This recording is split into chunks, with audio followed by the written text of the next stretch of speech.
Welcome to our channel. Today we how to log into Docker Desktop for container management. Easy tutorial step by step clearly. Begin by ensuring that Docker Desktop is installed on your computer. Locate the Docker Desktop application icon on your desktop or in your applications folder. Double-click the Docker Desktop icon to open the application. Once the application launches, be patient as it initializes. Look for the Docker whale icon in your system tray or taskbar to confirm that Docker is running.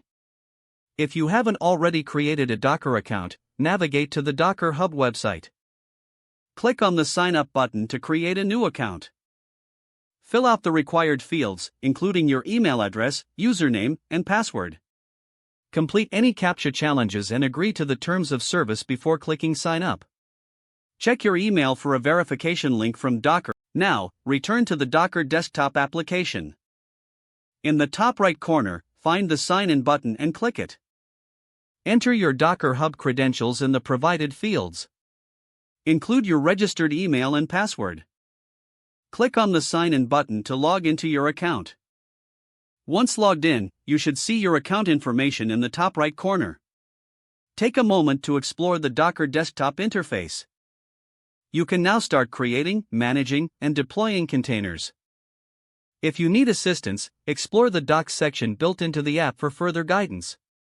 Congratulations, you're ready to start using Docker for your container management tasks. If the page does not load, refresh the browser or try again in a private or incognito window. Make sure you are using the correct email address, then retype it carefully to avoid small typos. If your password is not accepted, use the reset option and create a new strong password you can remember. Check your spam folder for verification or security emails, then complete any requested confirmation steps. Enable two-factor authentication if available to improve account security and reduce unauthorized access risk.